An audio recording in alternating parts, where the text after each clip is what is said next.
We've got 13 people in the chat right now. So let's get started. I'm sure some more will trickle in. And let's, first of all, thank you everybody for coming in today to our monthly POPs meeting, being April 1st, April Fool's Day. Excuse me.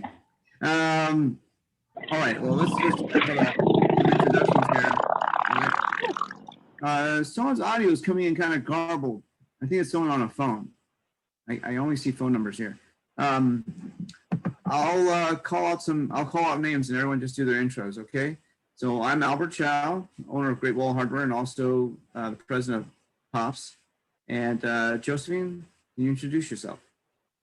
Yes, Josephine, representing betterhousingpolicy.org and some other things. I'm all over the place. So been in POPs for 5 years or something like that. It's been awesome to be here. Well, Carmen, you don't really need a whole lot of introducing, but why don't you go ahead and name that role you have now? Oh, unmute, please. Sorry, I meant, did you want me to get started or were you waiting for others to? No, I just want you to introduce yourself in your new role. Oh, got it. Okay. So, well, this is definitely not new in terms of the relationships here. So I think there's a lot of comfort. It's almost like going to see folks, your own friends in your living room, so to speak. So you're actually in my bedroom, if you can't tell. This is like the COVID reality of us having to set up our meetings wherever we can. But I was formerly, as people may know, supervisor for the Sunset District, most recently assessor for the city and county of San Francisco, and now I serve as the city administrator for San Francisco. It is an appointed position that gets confirmed by the board. There's only 2 positions like it in the city. The other is the controller for the city and the city administrator. It's for a 5-year term, and then, you know, whatever happens next, essentially. But one of the things that you should know is that the city administrator has a huge purview in terms of what it is that we do in city government. There are over 25 different functions within the city administrator's office, so different departments or divisions, so to speak, ranging everywhere from the animal shelter to our convention facilities to what else is our real estate, procurement. So just a ton of different functions that are within the organization.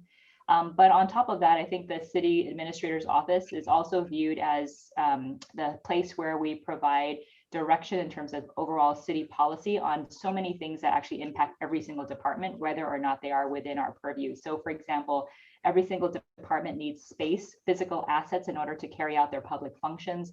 Our real estate division plans for that, and our capital planning division actually funds many of these programs or facility improvements and maintenance. On top of that, we're also an entity that provides oversight in terms of just different internal serving functions like procurement. So how it is that we buy and sell commodities and goods or services or public contracts in order to carry out work in the city. So it's a huge responsibility. And if you think about it, I think it's an interesting thing because the way people have thought about city administrator's office is that it's just a department that it's an entity that primarily has its clients be internal city departments. So the things that I mentioned, like buying things and having office to work in, technology improvements, all of these things, people think of very internally. But actually, Nicole she's joined me in this office as well, and I've had her do sort of an inventory of all the different external facing opportunities. And it's actually quite an external facing entity, because we do community challenge grants. We have OSEA, who provides language access and community ambassadors. We have grants for the arts that provides grants to our arts institutions. The Entertainment Commission that works with entertainment venues is also within our jurisdiction. And even a department like the Department of Technology that you think is internal facing primarily have actually been delivering quite a lot for the city in terms of laying fiber to our public housing facilities, as well as our community centers, so that there's actually high access, high speed internet connection. So there's actually quite a lot of touch to even the external that I think many people don't think about. And certainly animal care and control, a medical examiner, all of these functions, convention facilities are all very much external facing entities. I will say that probably the thing that has been really most impressive about the organization, aside from just the sheer mass broad purview of it, is also the role that it has really played in our COVID response. And so, many people think of the public health department in terms of the COVID-19 response, but in fact, many of what the department has been able to lift is a direct result of the work of the city administrator team. So our folks have provided a lot of the logistical support that is actually critical to getting the response out there. So for example, the ability to have purchased over 90 million pieces of personal protective equipment for our workers, frontline essential workers, our medical professionals, as well as helping to distribute that amongst vulnerable communities. That's been part of the city administrator's role and function. We helped to set up all of the technology and the infrastructure related to the COVID Command Center, which is basically the central response location. Moscone Center has been repurposed for COVID Command, but not only that, for the mass vaccination site. We actually helped to set up the mass vaccination sites that you're seeing at City College, at the Convention Center, as well as one that's at the produce market. The mass testing that you've also seen, the city testing that's rolled out across the city, also was done through the work of the city administrator's office. We ran the Economic Recovery Task Force through the staffing at the city administrator's office. And we've also just been consistently on board with helping to do stakeholder outreach, logistics, you name it. So again, I think the thing that I have learned really the most in terms of the last 2 months is we already knew that there was a broad scope of work in this office. But I think what I'm also seeing is that the city administrator's role has been very much to plug the holes where it's needed, really, in the city. So where there are gaps in logistical support, other things that are absolutely critical to how it is that we deliver services or respond, we've been part of that equation. So, I think that there's a lot to say about generally the work of the organization.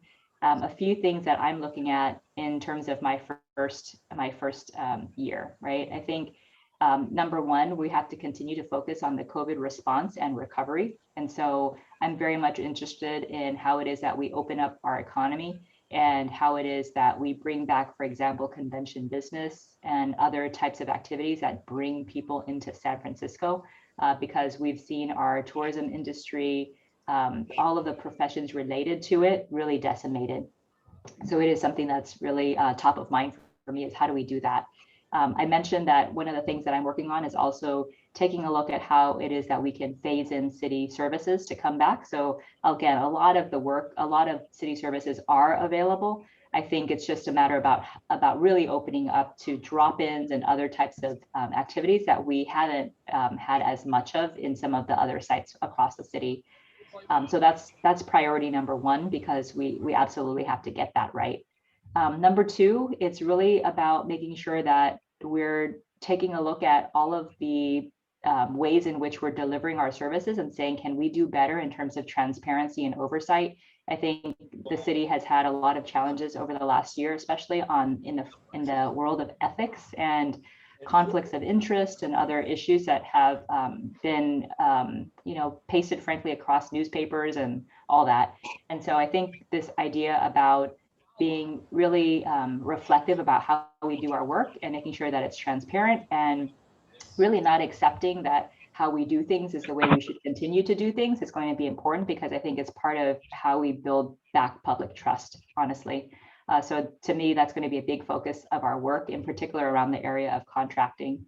And then the last area is really trying to create an organizational structure that is able to an organizational structure that really tries to figure out how do we deliver, on the big scale, improvements into our processes to help just generally the city run better, right? And I think that's something that is important, because if we can get and streamline some of our contracting requirements, among other things, it just makes the work of the city easier across different departments. And I think that's something that we need to be looking for. So again, I think it's a lot about recovery in this first year. It's about really being mindful of restoring public trust and really continuing to impress upon the city about how important public integrity is. And then the last piece of it is really about making sure we don't lose the opportunity to look at how do we make things work better for the city.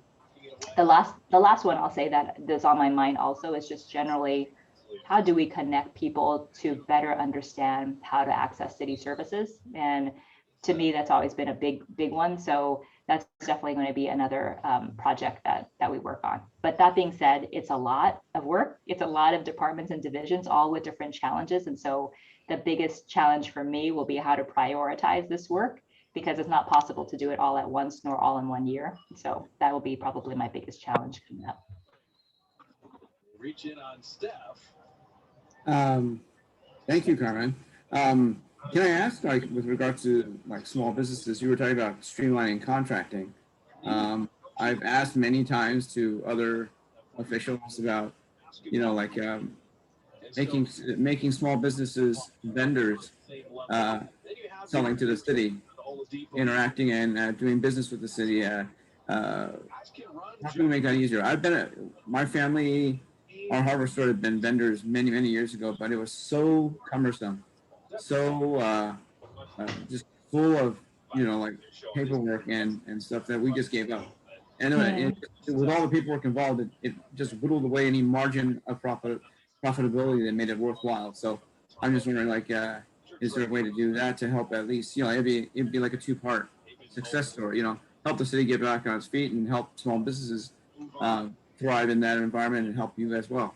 Yeah, I think a few things on that front. You know, obviously with small businesses, I think about like how do we find success for small businesses? And there are many entities outside of the city administrator's office that helps with it. So you guys have, you know, OEWD and other entities, small office of small business. Certainly the tax collector is trying to figure out ways to kind of streamline and make things easier as well. So I think there are a lot of entities that are just generally involved with and touching small businesses that we need to look at also. And shared spaces, among other things. So quite a lot of these kind of that are programs or areas in which we know that there are pain points.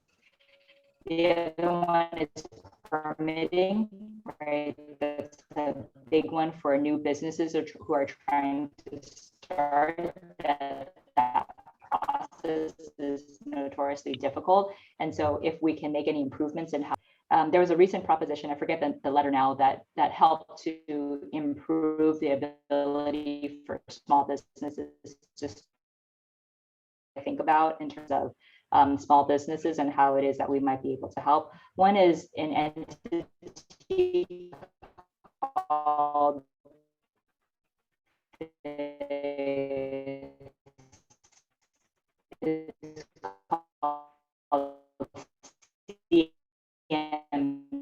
CMD, which is Contract Monitoring Division. This is one of the organizations within the city administrator's office, and they run level the playing field when it comes to bidding for city contracts. You know, and they run across the board from things like construction contracts to professional services to other kinds of things, right? So I think we're actually working right now to take a look at it's called 14B. So we're taking a look at that 14B program. There's something called the LBE Advisory Committee, who has provided some recommendations on things that we could be doing to improve people's experience through that. So we'll be taking a look actually through that to see, you know, how that looks. The other piece of it, though, what you're saying, Albert, because in your instance, it's about commodities. So it's less so about a professional services contract or construction. It's about commodities, the purchase of commodities. And we have another organization called OCA, the Office of Contract Administration, that actually has a purchaser for the city and county of San Francisco. And their job primarily, they basically do a lot of buying for San Francisco. And so I know that they have done some work to try to improve, access to local businesses, or basically doing business with local businesses. I know that Sailaja, who is heading OCA right now, is thinking very much about, like, how do we simplify the process in order to kind of make things easier, both for departments on compliance, but also for vendors or other folks who want to participate. So I think part of the challenge has always been that whenever there's something that people perceive as a problem, more rules get put on. And sometimes those rules are good, right? Because sometimes they help to create oversight, or it's there for a reason, and we wouldn't want to change that. But over time, we've never really taken a look to say, like, all of the rules that we've piled on every single legislation over the years and decades, like, do they make sense anymore? And do some of these processes that are not part of the law, but that we implemented as part of our business function, is there a way for us to take away some of those things, because it makes additional work for our city staff when we could be spending our time on other things like oversight a little bit more, right, where there's more need. So I think that there's a big effort right now to kind of be thinking about, like, how do we simplify this, because it's just generally better for people. On the CMD side, I should say also, in addition to kind of what the potential changes to 14B will be, where I think one of the things that CMD is also going to be looking at is, like, how do you help educate small businesses to help them understand how to become LBE certified? How do you help them through the process so that they can actually be in a position to bid for projects, right? And so I think that's another piece of it too. It's not just like the laws and the rules that complicate things that we have to review, but it's also like we also as a city have to do more outreach to make sure people know how to do it. We help them, we help them be successful at becoming certified. So I think those are all pieces that are within my shop that we are actually currently looking at. Well, Quick thing, I think Jessica has a question. She's had her hand raised for a bit. Thanks, Wes. Hi, Carmen. This is Jessica. Hi, Jessica. How are you? Hello, good. Thanks for joining our call. I absolutely want to echo what you're saying about that. I did try to help a small business with all of the contracting to become a vendor because that person was not able to do it. So they asked me for help. And so I looked through the process and helped them register as a vendor. And then when they got to that point, since I don't work for them, I'm like, you have to bid for things. And every time I follow up with this small business, I'm like, have you become a vendor? He's like, no, it's too complicated. I don't have time. I'm just like doing everything I can just to like get through my own business. So I think definitely having some support for them would be really helpful, because even when I reached out, it was like, who could I talk to about this? I don't understand business. I myself not a business owner, but I went through the process trying to help him get, thing for him. Yeah. I think it is still going to be a challenge. And it's definitely hard because so businesses are making the trade-off decision about, does it make sense for me to invest in competing for something and spending my time on that when I don't even know if I'll get it, right? And especially the more cumbersome that is, the more problematic.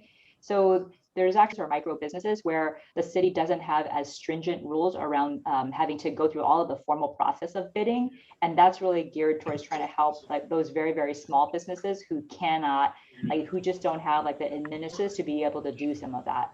So I think that is all part of some of the work that CMD is doing to kind of say, like, is there something else we should or could be doing in that area to encourage people? But I think the other piece of it is, when I think about small businesses and who can actually qualify for LBEs and so on, even to get in the door, you have to be able to understand the process. And what that means is that for many of our immigrant and language challenge communities, that's even harder, right? Because, ultimately it's like yet just one more barrier to folks being able to competitively bid. So in any case, it's a big thing about, it's not just the rules, but like, how do you help people be successful in getting through that process too?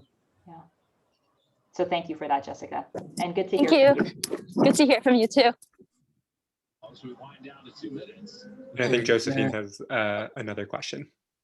I think, yeah, and I also think that Doug Marshke had a question as well. So Josephine first. Oh, sorry.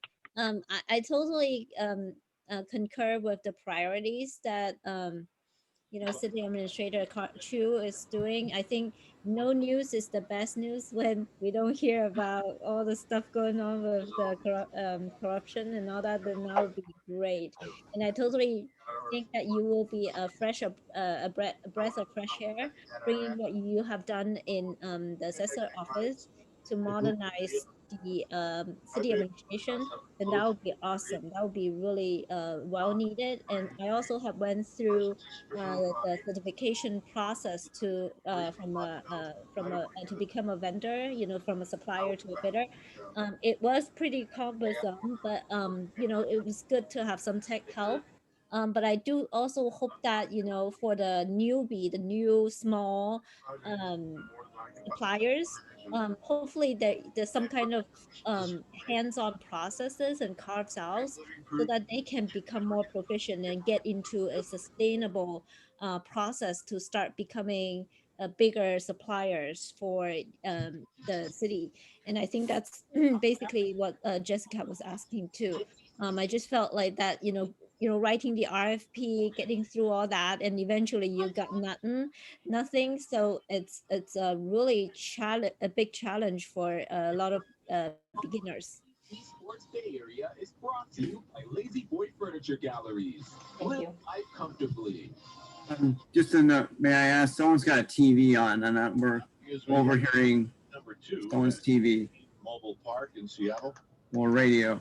Solid goes to Longoria, and Longoria listen. It's a baseball game, I think. Okay, thank you. Sorry, Josephine, are you done with your question? Okay. And Carmen, all right, so Doug Marshke. Hey, Carmen. Hey, Doug.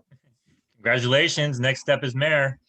So I wouldn't say that. Nervous laugh. No. Were you saying, are you in control of DBI or SF planning? Is that under you or is not? No, it is not. Okay. Yeah, because I know I was very excited for whatever that proposal was. I can't remember, JK, whatever, for the 30 days. But obviously I'm trying to open up Underdogs 2 again, and I've submitted my permits, and it doesn't really seem like anything has changed. So I don't even know, I don't really have contacts to the plan besides calling and being on hold or writing emails that don't get answered. So what is the best way to talk to somebody about? So this is are these building permits that you're talking about or something else? Yeah, building permits. Building permits? The rebuild, yeah. So the permit center at 49 South Venice is actually open right now. So the primary permit folks, I'm guessing for what you're looking for, are the folks who are at DBI. They are a separate entity, so they're not part of the city administrator fold, but it's a sister department, obviously. One of the things that I do have in my office right now is the actual running of the permit center, though, because when the city said that they wanted to try to consolidate and make that like a one-stop shop for people, to make that simpler rather than people kind of jumping from department to department and walking across the street and doing all of that, they really wanted to create this like one-stop shop permit center. And so I think they essentially what they had was a city this role of kind of filling in the gaps where is needed. They asked the city administrator at the time to help put that together. So just recently, like right before the pandemic, essentially around that time was when the permit center was slated to open, and then the pandemic, then the shelter in place happened, right? So they've been kind of in this like strange remote situation for a period of time. And then probably several months ago, I want to say now, they opened up for in-person appointments. So I'm not sure why you've had a black box when it comes to your permit, but if you want to, you can send me an email and I'll send it on to Rebecca, who is who's leading the permit center, and see if it's kind of stuck in there or what's going on there. So yeah, I've been doing everything online, I'm all tech savvy. I'm trying to do everything on the portal and everything, but there's like not a lot of visibility on like what department it's sitting at. It's complex because I'm rebuilding, so it's fire and water. I mean, it's every department, so it's a full set of plans. Yeah. Yeah, so you can feel free to send me that email with the specific like permit address, like all that kind of stuff, and Yeah, then yeah. let's see if they can at least provide you some visibility about where it is. Awesome. Yeah. Thank you. Yeah. So at some point in time, I would imagine that that permit center will transition out of the city administrator's office, but the city has yet to determine where that is. So more to come on that piece. Yeah, cool. Awesome. Thank you. The other one I should say is that our the digital services team within my office is actually working to try to figure out how to improve like the permit center visibility and transparency for users also. So they're actually involved with some of that process too. So we are somewhat involved, though we're not the folks who actually do the approvals. Yep, got it. Awesome. Thank you. Okay. Any other questions?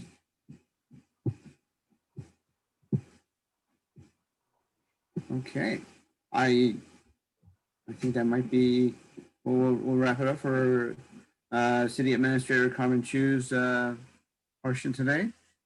And I want to just say thank you. I will second with Doug that if you ever decide to go with mayor, we're all for it. We're all for it.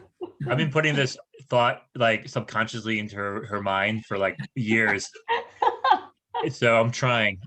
Just good government. I just want to figure some of these things out. I want to say that's the thing is that every time I see you get elevated, it's in some sort of crisis mode that happens with the city, and they run to you every time, Carmen. And I think it says a lot about your character, and we're so happy that you are our neighbor and close friend, and we see nothing. I mean, we just want nothing but the best for you, and you know, if you get elevated to those bigger positions, all the more power to you. Yeah. Hi, Carmen. If Eileen would speak, I concur. Go, Carmen. Well, thank you guys for inviting me to come by and at least say hello, and I will definitely come back again. So you guys just let me know the next time, or if there's a particular topic. You guys all have access to Nicole also, so she's got direct access to me also in my calendar, so she can also help. But I think, if you guys are running into some of these issues, like the one that you have, Doug, and others, you can still email me. I still have the same email. I might take just a little bit longer because my email box is crazy these days. But that being said, I can always at least forward your email to where I think it should go. And then maybe that will help too. So just know that I'm also a continued resource in that way. Okay, great. Well, all right. All right. Well, thank you so much, Carmen. Thank you for coming. Thank you. Thank you, Nicole, for arranging everything. Take care. Okay. Bye. All right. Thank you. Hey, Lulu. This is Lulu Feliciano. Hi, Albert. Hi, everybody. Hi. Some of you have met Lulu before, I'm sure. She's a familiar face with us from SFMTA. And I wanted to invite Lulu today, and thank you for coming, to discuss the updates and the goings on with the L-Taraval project and other projects at large around the city. So do you want to start with discussing about the L-Taraval project, how segment A is going and what we can look forward to segment B? Right, absolutely. Thanks for having me tonight, Albert, and the rest of the group. I have great news on L-Taraval.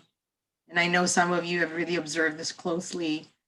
We're at what we call substantial completion on the project as of Friday last week. And what that means is we've done the big, messy work completed. It's still not all super polished, as you can tell, because there's still some finishing touches they need to do. But they pretty much finished they're wrapping up the paving, and then the landscaping and all the street work, streetscape, I should say, work, like planting of trees and stuff like that. But they pretty much built, all the island stops, the platforms, placements of the tracks, the sewer and the water lines. That's all complete. So the next 2 weeks, we're actually going to a gradual and slow demobilization, meaning we're starting to take away a lot of the large equipment. We're shrinking the footprint on the ever popular staging area, as you know. And we still need a little bit of that because we have to put the trees, they get planted. But you're really gonna start seeing for the next 2 weeks, removal of large equipment. And then also last week, we started to do some testing on the trains. And then next week, we're doing what they call operational testing to make sure that the trains are working fine with all the overhead lines and all the tracks and all that's good. So like I said, slowly we're like pulling back from the project as we continue to complete it. So that's for segment A. So yes, the project's on schedule. Happy to announce that. And Albert and I met up last week on the corridor. We want to do a thank you, some sort of event with the community for everything you've put up with, for working with us and all that stuff. So Albert, I think we're looking at, because we want to do it when it's nice and clean, maybe towards the end of April-ish, something to make sure that we're really done with the project. And I'll work closely with Albert and Supervisor Mar's office to make sure that you're all, you can all come for some sort of mini celebration for everything you've put up with. So that's for segment A. For segment B, we are now in the process of, we finalized the contract. It's open for bid and for bidding, and we expect the bids to start coming in May. And then by the time we assess the bids and choose a contractor and stuff, our tentative start date for segment B is in the fall, like around September, October. It's pretty much the same scope of work, like segment A. So it's water, sewer lines, replacement of the tracks and paving. This one will take a little longer because it's a longer segment, because it's from Sunset Boulevard all the way to West Portal, 15th Avenue. So also working with Albert on that. We're really assessing this. We're fortunate in a way that we didn't have a lot of shared spaces on the corridor in segment A to disrupt their businesses, but segment B has a lot more shared spaces. So we'll be working with a merchants group on that too. So that's my update on the Taraval project. Albert, do you want me to, you said that you were before we go interested into other stuff. So on segment A, I have to ask because I've been pushing this for so long, but what kind of trees are we finally planting? Or are we able to change it? Plants, what kind of plants? Selected the trees, already selected the trees. So I don't know if we can really change them to cherries, honestly, because those were selected. And I can send you the type of trees. I'll get it from our landscape architect. I don't have the name offhand on me right now. Yeah. Okay. All right. And secondly, on segment B, when you talked about the sewer lines, you said that they have to be done in a long stretch at one time. And we never really finished discussing it. You were trying to find out more information on how big a stretch does it have to be. And I think that for the merchants, we had discussed before this plan started rolling out that we would like it to be no more than 2 blocks at a time. And then that's something.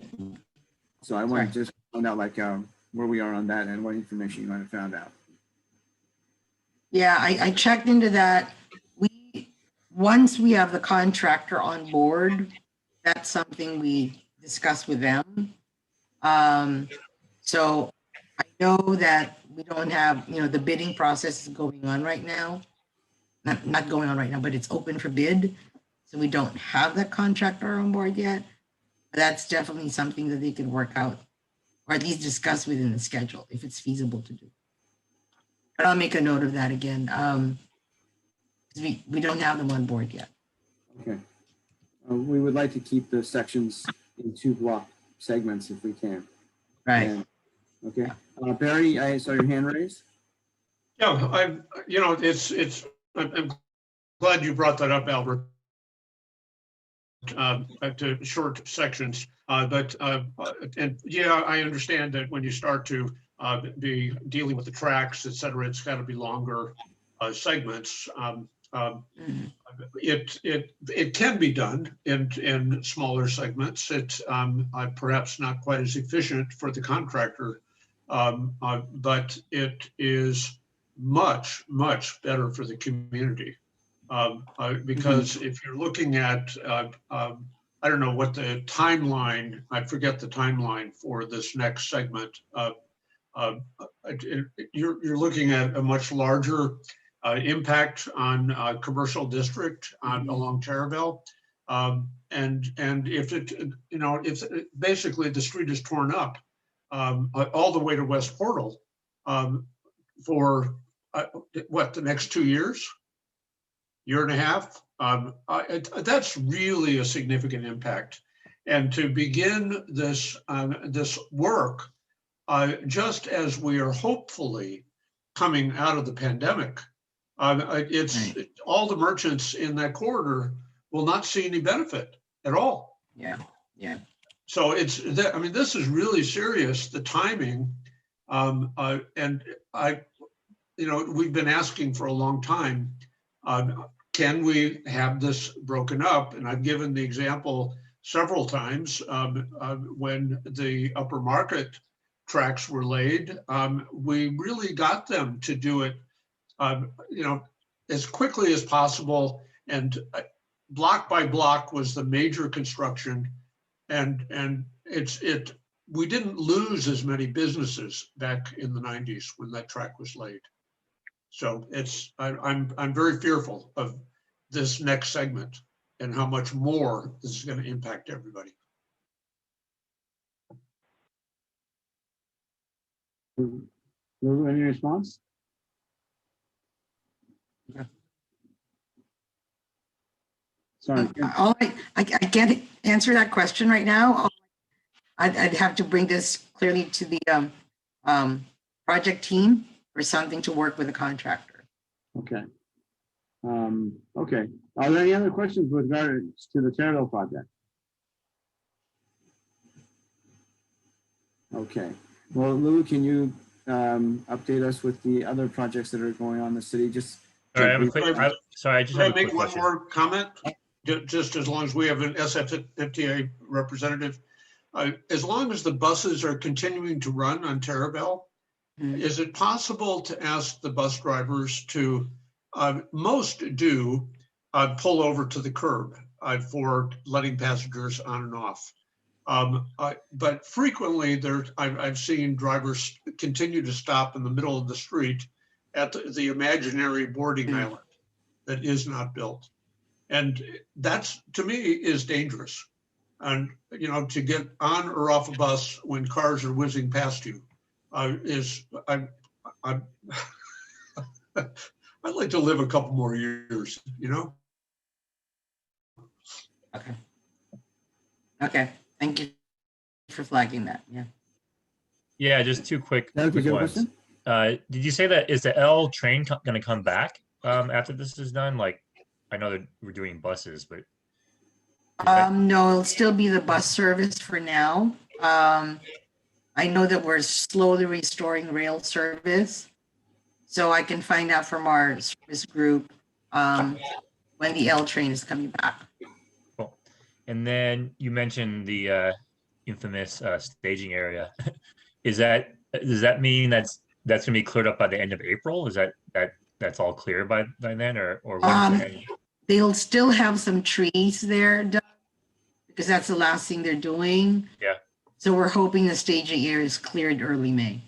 Early May. Okay, cool. But at least the large equipment will be out of your way, out of the area. Okay. All right. Any other questions for Taraval? I have a question. Sorry, this is Jessica. So since there's been so much disruption to our businesses during this time, is there any plan to maybe waive fees for blue zones, white zones, or anything that, you know, if we want to figure out how to get people back to our businesses, right? Or like, you know, metered spots, whatever it is that makes most sense for the area. Like, is there any plans for discussing that? It's the first time I've heard of this, so I'm sorry. I'd have to check with our curb management group. If there's something we can do for that. I'm not privileged to provide answers I don't know anything about. That wouldn't be fair to you. So let me check with our curb management group. Okay. The good thing though, a lot of the parking is being restored on the corridor as all these equipment is being taken away and getting done. So just know that a lot of the parking is being restored already. Yes, I've seen that too. Thank you. Okay, moving on to other sections of the city. Most notably 19th Avenue. What's going on there and how long that's impact. Also, like So, one of the, oh, okay, go ahead. Please speak to that first. Thank you. yeah, so 19th Avenue, they're currently working on segment 1, which started in November. That's going to last for 27 months. That's the duration of the project. So they're working right now. It's, as you know, they start out with the sewer work. It continues between Lincoln and Irving. This includes catch basin work, the VCP pipes and manhole installations. So it's all that kind of work. Then water installations at Lawton, we're done. We're conducting the connections and chlorinations for that, for the water work. The emergency auxiliary water supply monitoring points are now occurring at Kirkham and Noriega. And then there's also electrical work at Winston and Holloway beneath the Muni Trackway on the south side of Holloway. There will be a 2-lane closure that's starting April 5th from 9 a.m. to 3 p.m. to do a lot of this work. So that's the big update on 19th Avenue right now. So that's roughly a 2-year project. Yeah, the whole thing is a 2-year project. No, Whatever questions you have, I'll take it back to the team and respond back. But this is the update I've been provided. Okay. And as we were coming out of COVID, are they planning to reopen portions of the park so that, because right now, I mean, I travel all over the city. I'm just zipping back and forth throughout my day, and getting from north to south, south to north via 19th Avenue, or even anything that has to do with remotely crossing the park is really, really hard right now. So are they planning to do some reopenings for traffic? Because right now, like people get detouring to the Great Highway at the beach, or trying to cut through at 41st Avenue, going through the park. And then because you can't go up JFK to go to 19th Ave, 19th Ave is a gigantic bottleneck. So now people are also going up to Stanton and trying to, detour around that way. So it's, it's make those other spillover areas completely clogged up. So is there any plan to kind of alleviate some of that circulation? Yeah, so I know there's a group working on this kind of holistically, like the west side, the movement of traffic because of the Great Highway, the park, 19th Avenue, and most recently, of course, Taraval segment A work was happening. So I know they're looking at that. What changes need to be made to accommodate the construction and all these different boundaries, right? So I know that's being worked on. Now, what exactly is going to be reopened or not reopened or changed, that hasn't been determined, but I know the directors, like the stuff, because JFK, the part there, that's really Brecken Park Authority, not us. So we're working with them to understand what's the better way, like even Great Highway situation, that's Brecken Park also. So we're working with them to find out what's a better way for the residents and visitors to navigate through the west side of the city because of all this work going on. Believe me, as soon as I have an update, Albert, this group will know, but I know they're working on that right now. Okay. I guess I'm just going to run through the numbers on my list here. So at West Portal, I understand that when the L-Taraval gets reestablished, the L will no longer go into the tunnel. It will turn right at West Portal Station and become a K, I think. Correct. And then there will be three streetcars that are connected together to go in the tunnel, right? Stay in the tunnel and zip on down to downtown. Is that correct? That's correct. Okay, so that'll be the new situation after this is all done. Because what's happening, you've got all these trains jammed up in basically one subway, right? And so that was causing a lot of delays constantly. So by doing this, you can move more people. Basically, think about it, it's like a shuttle going back and forth, a really long train, 3-car train. That way people aren't getting jammed up in the subway part of the rail system. So yeah, that'll be the new plan for the L, or for L. Okay, and the other one was we just want to see what's happening with. I'll just name the last two that I have on my list, which is Geary Street and also Chinatown, the tunnel, the final tunnel project. We need Central Subway. The Central Subway. Sorry. Yeah, Central Subway. They're also getting ready to what we call substantial completion in construction terms. That one's really complicated because it requires a lot of operational testing. So their goal is to start that testing in April. We reopened the west side, westbound traffic on Washington Street. And then this week, I know they're getting ready to open. There's a garage ramp at Union Square Garage that had been closed during construction.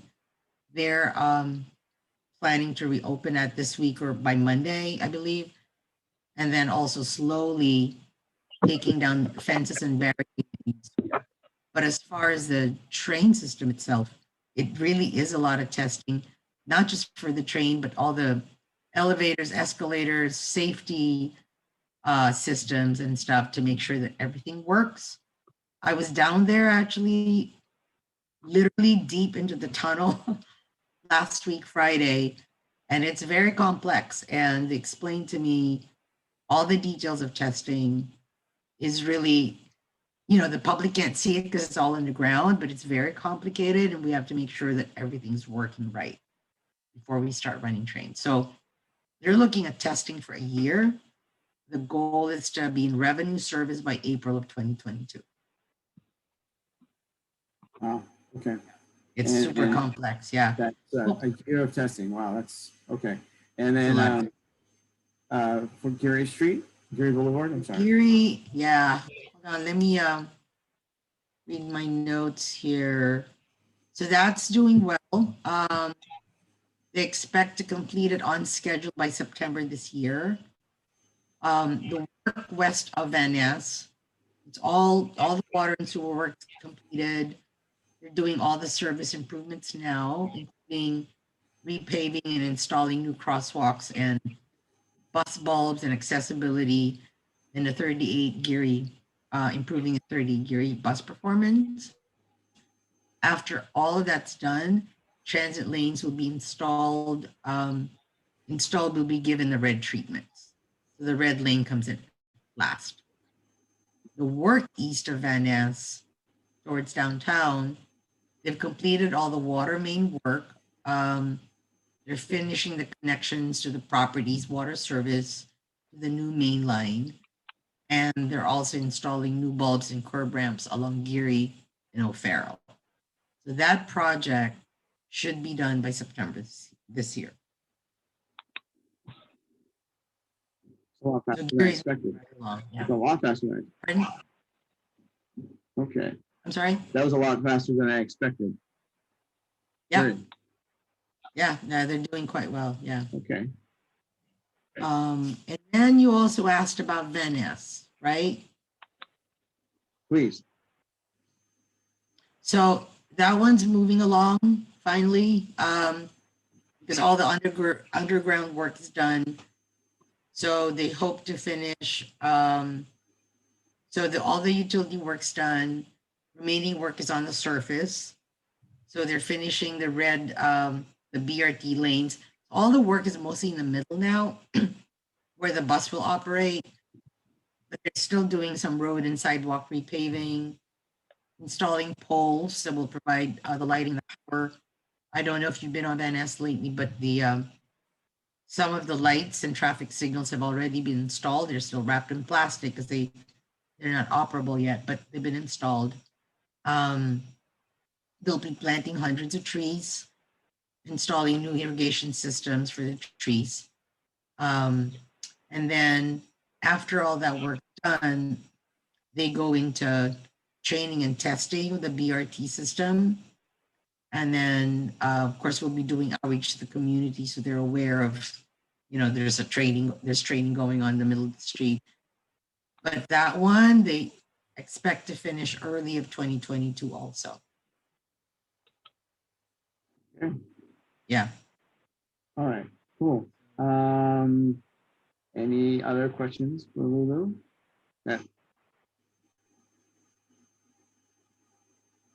No? Okay. All right, then why don't we thank you, Lulu, very much for attending today and helping us get an update and a feel for all the things that are going on, not only in Cherville, but in our region and citywide. So, okay, thank you. I'll see you on the next corner meeting at 40th. I think next week. Okay, so. Okay, thank you all. Thank you. Going to the next item on the agenda, SFUSD updates for the school district. Siva Raj and Josephine's son.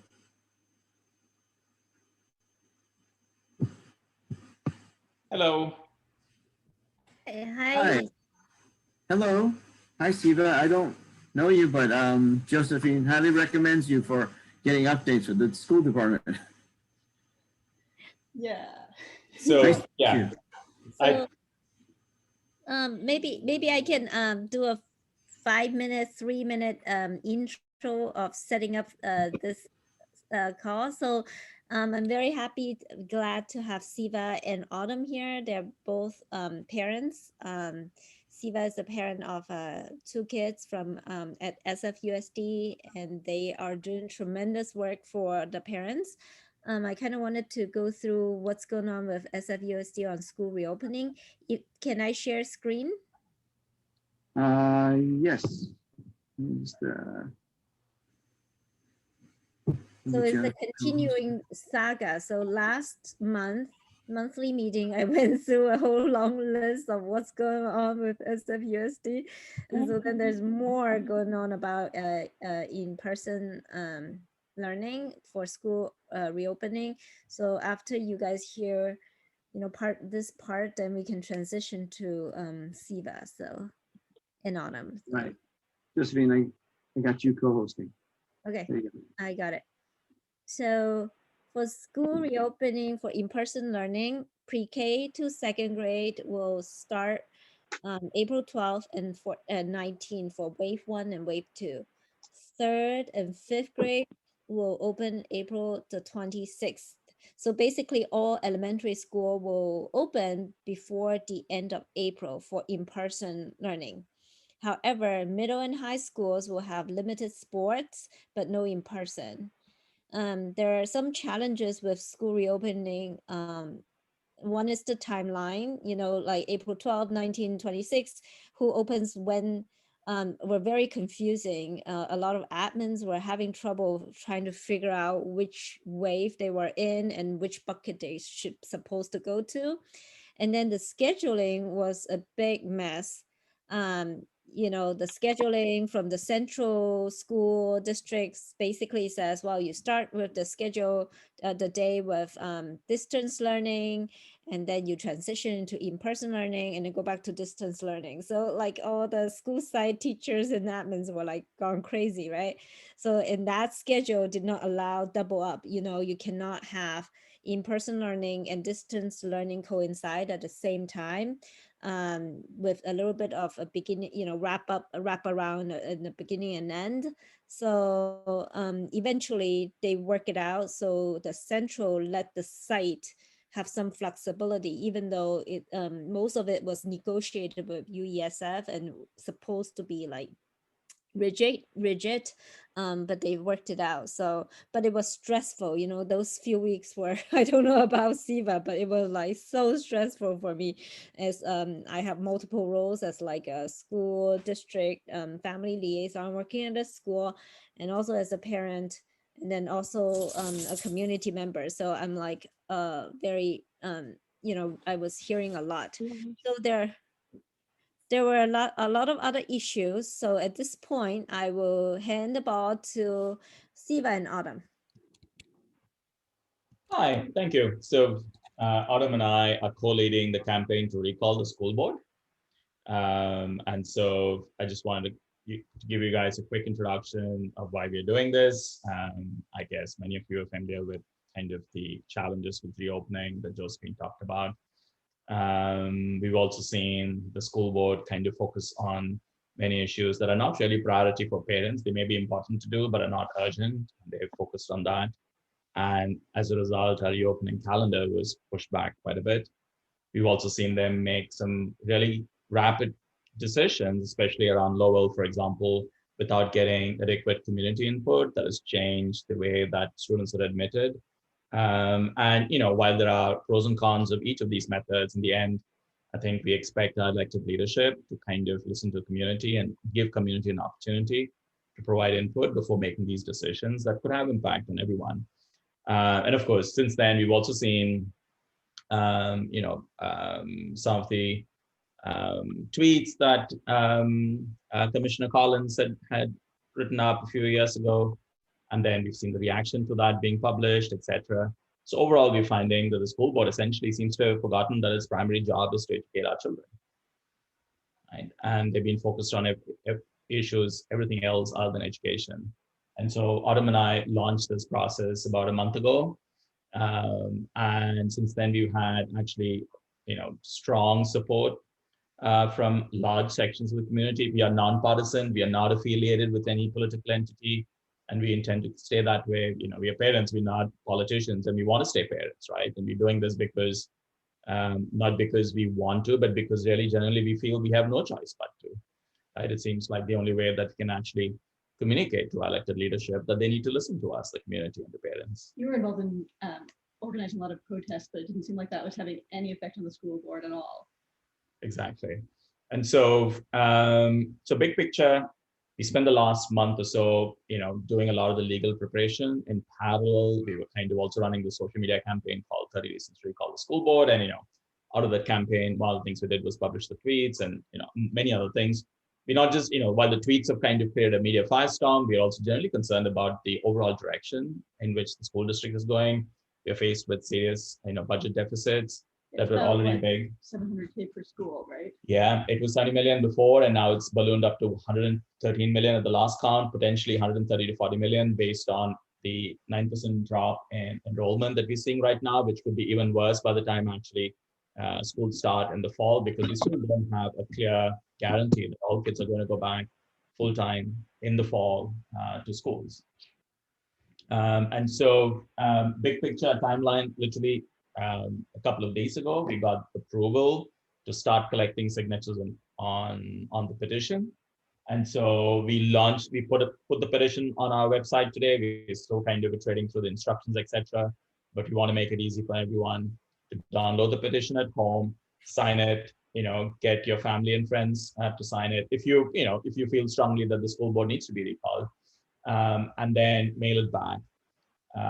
And right now it's only English instructions. The petition will be in English, of course. The instructions we hope to have in multiple languages. So we're also translating to Cantonese, traditional Chinese, Spanish, Russian, Tagalog, Vietnamese, etc. The website is already translated multiple languages, so we hope to have multiple language instruction as well. And so apart from like the petition being on the website, we're also looking at other ways in which to get people on the streets to collect signatures. So we're just about starting. We've had hundreds of people volunteer. We have a Facebook group of almost close to 1,000 volunteers now across different sections, different ethnicities, different socioeconomic backgrounds, etc. But all kind of like driven by the same passion to make sure that our school system, we stay focused on educating our kids. And so we are looking to have that, volunteer army kind of start to move out across the streets and the neighborhoods over the next week or so. And so we have about 160 days to collect. So we have to turn in so we have 3 commissioners who are eligible for a recall. So you have to be at least 6 months into your job to be eligible. So the 3 who are eligible are, Commissioner Collins, Commissioner Lopez, and Commissioner Maliga. And we're looking to recall all 3.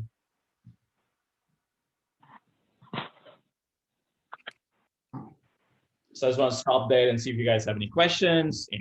I want to hear your feedback, your thoughts, whether you agree, whether you disagree. Love to hear, all spectrum opinions. We value every opinion that you have. Siva, I'm sorry, and your name, ma'am? Autumn. Yeah. Autumn. Siva, Yeah. Autumn. Should this recall go through, do you have potential candidates waiting in the wings that you support that would take their seats? In this case, it would be up to the mayor to appoint someone. I see. For the duration of the term. Yeah. So we can suggest qualities. We could even suggest candidates, but we don't really have any control over who the mayor picks. Right. Okay. Yeah, I've just never seen it in so much turmoil before, so I'm a little speechless as to.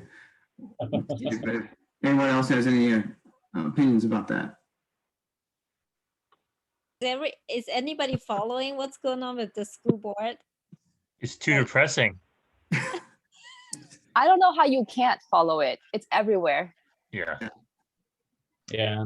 It's it's also really sad for us. I mean, there was a point last month when I was angry and frustrated. Now I'm just sad. Sad that, we seem to have lost focus. You lop off all the heads of the school board, and it's already in chaos. I mean, but to replace it in such a tumultuous time, who's being potentially brought on to replace them? Are we getting, I want to make sure that we have whoever would maybe take those seats not be worse than the ones that are leaving. Right. Yeah, that's a big concern for us too. I think we would ideally like to have someone who's had experience with the school district in the past. Like if we were doing it, I would look for someone who's navigated similar issues with our school district or with similar school districts in the past, who's been through this kind of turbulence before and kind of knows how to guide us through it. Right. I think one of the challenges we have right now is the school board is completely split. Right. We have 2 members, President Lopez and Commissioner Collins, who are leaning one way, and the other 5 are actually, sitting in the other camp. And we had, if you saw the news just yesterday, Commissioner Collins actually filed a suit for $87 million in damage against the city, the school board, school district, and basically from our children, right? For her to protect her right to say what she pleases, essentially, from what I can make of the tweet of the lawsuit. So it's just stunning. Our sense is that, just having 5 people might be better than having 7 in the first place right now. And, secondly, I think it's in the mayor's interest. The mayor has shown at least some desire to, ensure that our kids are back, etc. So, I think it's the mayor's interest to ensure that the school board actually functions. Margaret? Margaret, you're muted.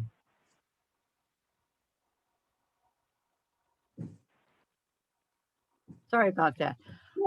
If memory serves, I believe at one point in time, the school board was appointed by the mayor originally. Yeah. So this is not precedent setting. This is kind of going back. Yeah. And the idea about having an elected position was that then everyone in the city could have more input and more say. But the reality is, I don't know about anybody else, but you sit there and you're looking at names and you haven't a clue. Yeah. I mean, that's probably grossly put, but you're looking at a group of names of people you don't know, haven't heard of, and you can read their qualifications, but that we all know isn't really the picture. So I don't know what the answer to that is, but I'm just saying that this is not precedent setting if the mayor appoints. Yeah. Well, I guess Also, by the way, it's a temporary thing. It would go back to being elected at the next election cycle, right? So the mayor will only appoint for the duration of the term. Though there are other efforts on to kind of make this a more permanent thing. There's a charter amendment effort on too. But as far as the recall is concerned, it only targets the existing candidates, but it doesn't change the way they're selected. Okay. Barry, you're next. Hands up. Yeah, I am very disappointed to learn that the mayor would get these appointments. I don't support that at all. I do think it is good that we have elected boards. I wish we had one for Park and Rec. I mean, it's that department has frustrated me for a very, very long time.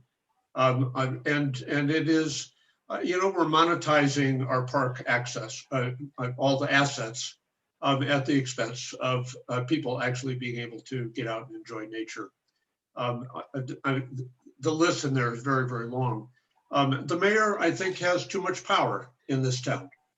And it's very difficult to actually be able to address the issues. If you think you've got a school board that's not accountable now, well, give the mayor more power to appoint people, and there is no. At least you have an ability to vote somebody out of office when their term comes due. So that's my frustration with what you folks are trying to do. So, right. Thanks. I mean, there are members of our community as well who support the recall who have exactly those same views, right? We have a very broad-based, diverse coalition of people, right? And many of whom who feel exactly the same way, which is that they come from, different elements of the political spectrum. Some of them are generally, not in the mayor's camp, so to speak, politically. And, we don't have a political opinion on this. We generally want to, find common ground across everybody. And what everybody seems to be able to agree is that the school board is really not delivering and doing its job. What happens next, we are not really clear in terms of, should we go ahead and do a charter amendment, etc. That we don't see, at least within our group, we have a variety of voices, many of whom do want to continue to have a say in the selection or election of the school board members. So, yeah. So we're seeing a lot of consensus that the people in power right now are not doing a great job, but not so much for how to change things going forward. Right, and we appreciate that there is need for systemic change here too, right? I mean, taking out those who are here right now is only things like the first step. It's an important step because you got to break the stranglehold if you want to pave the way for the new. And so we do need to do that, and we do need to let our elected representatives know that, man, if you don't do your job consistently and you completely ignore it, then the people will not accept that. We will not accept you just stepping away from your job and not listening to your constituents. I think no elected official should be in a place where they consistently do that and think that they can get away with it. Right. And so that's kind of a big part of, and one of the biggest missing issues we see right now is that parents in the community who have a stake in the school really don't get a voice, right? Because, as you just said, I mean, when it goes into a general election, there's a whole bunch of people who don't really know and appreciate the nuance of what's happening in the school system, right? Don't appreciate that school sites are getting shut, don't appreciate that, facilities are getting cut, services are getting cut, etc. And don't appreciate that, it's really critical that we need to actually address so much of the learning gaps that are actually happening. It's one thing to talk social justice, but it's a completely different thing to actually do the hard work that is required to make sure that every kid in our community gets, equal opportunity to be successful. And education is where we can do that, right? Education is where we can kind of really help everyone. We have kids, we have some, San Francisco has some of the highest diversity, right? We have kids who are, literally children of millionaires, and we have children who are homeless, right? In our same school district. And we need to do the right thing for everyone. So we need to find a way to elevate the kids who are struggling for no fault of their own, right? And we need to help them get a good education so they can be successful and take advantage of the wealth that that the Bay Area is creating. So, but this requires real hard work at the foundation level and at this point, certainly this school board is absolutely seems to be unwilling to do. We've seen learning gaps actually increase during the pandemic. And, we've had in parallel a mental health crisis going on. The most disadvantaged kids are the kids who are falling further behind. And so it's really appalls us that there is not even an acknowledgement of this at the school board level, right? And let alone any desire to act on it. And so this is broken at so many levels that really it just doesn't leave us with any other choice but to recall. But I have a question. If there's a recall and the mayor appoints, when is the next election? End of next year. So in 2022, November, I think, is the next election. So the mayor's appointment will literally be for about a year. So because by the time the recall election actually happens, is on the calendar, it's probably going to be end of the year. So the timeline works like this. We get about 160 days to turn in the recall petition. So that's about September 7 is our deadline to turn in 51,000 odd valid petitions, which means we need about 60 to 70,000 petitions going in. So we get enough valid petitions before September 7. And the city has about 30 days to validate them, 30 working days. And then it has about 100 plus days to stop the election. So, our lawyers are estimating that this will just push the calendar out to about, assuming we deliver on September 7, like we take the full 160 days, then it'll set up the recall election for some time in Feb. If we deliver it quicker, then it could get set up before the end of the year. So that's kind of the rough timeline. Cool, we'll be voting on the recall of the governor as well. This is the season for recalls, it looks like, no question. I mean, just to be clear, we are not affiliated with any of the other recalls.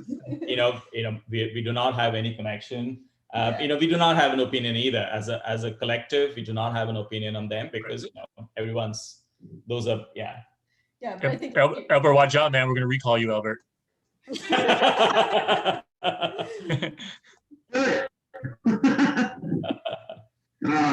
Okay. Any other further comments here? And Autumn, that was a great presentation, bringing us updated to the further magnifying the chaos that is SFUSD these days.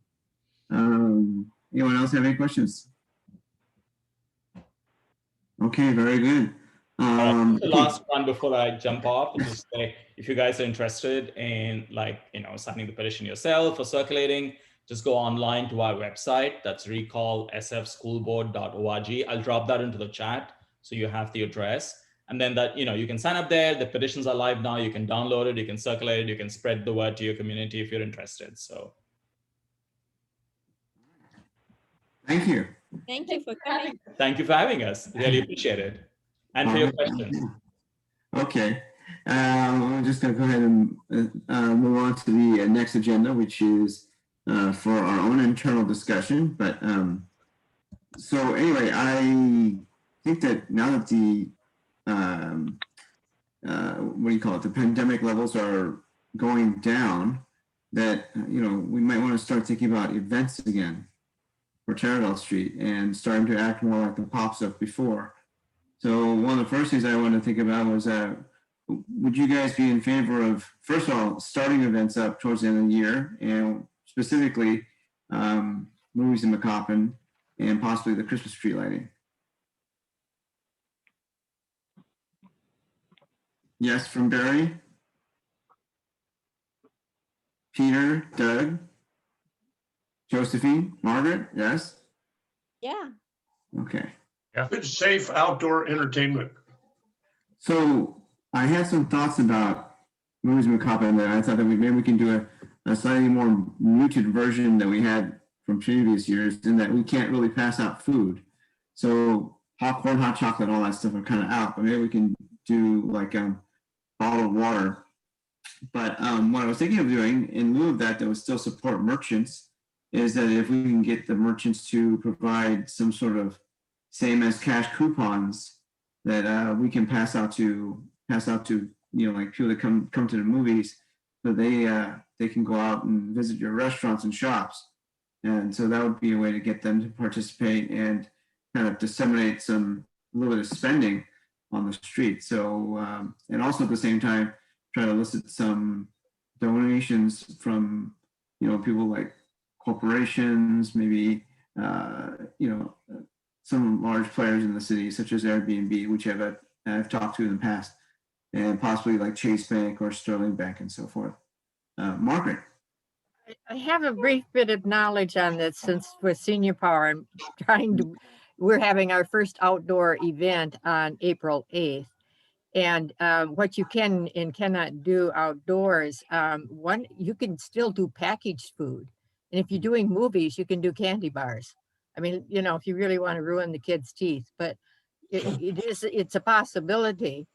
And if you're talking about corporate sponsors, you might get one of them to, pony up the candy. Yeah, or just pony up to pay for the movies.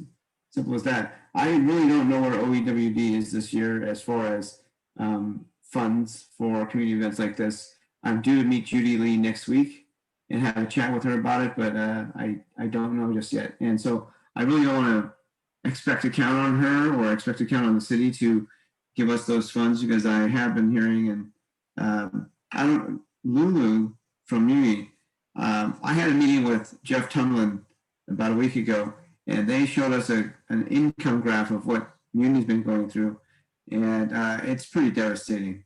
So they may or may not have any funds for us to do these city events, but if not, then we can always look to some corporations that can donate, and we can always run down, like I said, we can always run a more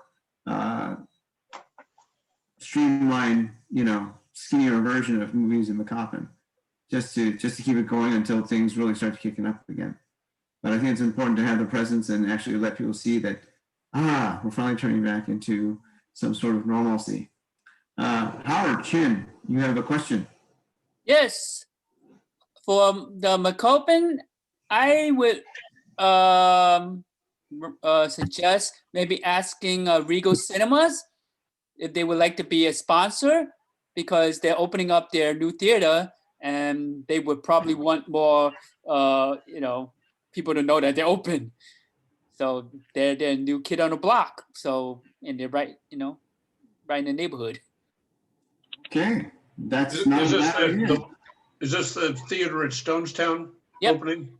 Yep. I mean, they're right now in the midst of completing the interior and what have you. So they should be open by the time, the fall. I mean, I think they're hoping to open by summer because they want to get going and all. And so I think if you ask them and they would like to be a sponsor, they'd be more than happy to. It's the community. They want people to come to them. They don't want people to go to Daly City and go to Cinemark. So it behooves them to, be involved in the community. Margaret? Now, one other point, and this doesn't have to do with the corporate sponsor, but again, this is hard-learned knowledge I'm getting these days. And hopefully this is not going to be a problem, but when you're thinking movies, you might have to start thinking of pods, in your spacing. So when you're thinking about how your end product is going to look, in other words, the little place that people are going to be sitting, it would behoove us maybe to think ahead of time that this could ultimately be a pod type attendance. I had in mind what Dolores Park and a couple other big, squares in the city did was putting these big 6-foot circles and having people be able to sit in those circles. Would be that's why I said pods instead of 6 feet apart, because what I've seen come to Macapan are families. So the whole family, let's just say it's 4, 2 kids and 2 parents. They can sit in one pod. They don't have to be 6 foot apart. God, I hope this isn't this way come next fall when the actuality occurs. But I'm just saying, maybe keep it in your back of your head of that might be how you'd have to do the spacing for the movies. Agree. I agree. Okay, and any other suggestions for movies in Weehawken? I'll start working up a list of potential movies and have everyone choose something. No? Okay. I already talked to Funflix, which is the movie company. I was really worried if they went under or not after what happened during the pandemic, but I called them, they called me back and they said, yep, they're up and running. And so they'd be happy to do the whole program over again as they were the previous year. So that's good. Yeah, I'm happy they made it through. Again, I guess if you guys in your respective neighborhoods and you yourselves as merchants want to volunteer putting up like some sort of offer, a discount offer that you can print up a little coupon for that we can pass out. I'd like to have that as something to give out to the attendees and help advertise your places. So is the city going to have money to support this kind of community work? We had pre-pandemic some money already given to us deeded for the movies of Weehawken, but we were told to sit on it. And okay. So we didn't do anything with those funds. But it looks like right now they're already asking. I got it from Gordon Marr's office there. They're looking to see if we can do it again, starting up. And so I still need to check with OEWD, but if we're all for it, then I want to tell them that we want to start up these events again. And so yes, Margaret. Yeah, I can only say if the enthusiasm is certainly out there, because when I started talking about bringing senior power back in an outside venue, some people were near tears. It's something to look forward to. It's the psychological boost. It's the, oh my gosh, can I really do that? And I'm just talking about people coming into a, senior power tent and looking, but movies, would really excite people. There's an honest to God need for people to think about normal and having that flexibility of getting out there again. Mm-hmm. Really big time. And if it's in the seniors, it's got to be in everybody else. Yeah. Well, on that thought, I'd like you guys to start thinking maybe some really seriously good uplifting movies that would be I think a inspirational way to kind of bring people back to some sort of reopening. So anyway, just want to put that out there. And as far as like the Christmas tree lighting is concerned, I think we will do that, but then we'll also try to set up an event where we can have, oh God, I think maybe we can't do singing, can we? Because that's a kind of a no-no. Maybe it can like, just be, maybe just be lighting. 6 months, 9 months down the road. So there's a lot of things that's going to change between now and December, right? But you can have outside entertainment now in Port of Orange. Restaurants and bars are doing it. Singing. Like I think you have to be wearing a mask. Okay. I believe that's the rule in Orange. I don't do it in my restaurant. I don't know, but I think that's the rule. Hey, there was a note in the sports section, I think today, the NFL expects to have full stadiums in some places around the country this year. With maybe those COVID passports, right? Is that? Yeah, right. I go figure. Things just like back like that. It's like turning on a switch and everything is back to normal. I think that's what everybody wants, but obviously I don't think we can do quite that. But no, it's not reality. No, we'll proceed with caution, but I'll tell you what, I really appreciate the support, but it sounds like everybody wants to get back on board with doing things as we have historically. So if that's the case, we'll try to work up first a lineup, and then secondly, we'll look at the protocols that we have to adhere to in order for these events to become real. Okay. All right, cool.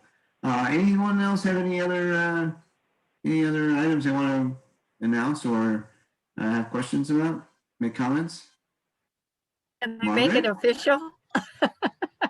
I thought I was going to say this in the beginning when we were introducing ourselves, but on April 8th, between 9 and 1, Senior Power will be in a tent on the asphalt on 37th Avenue somewhere between Ortega and Pacheco. And this is part of Angie's wellness mercantile event. So everybody welcome.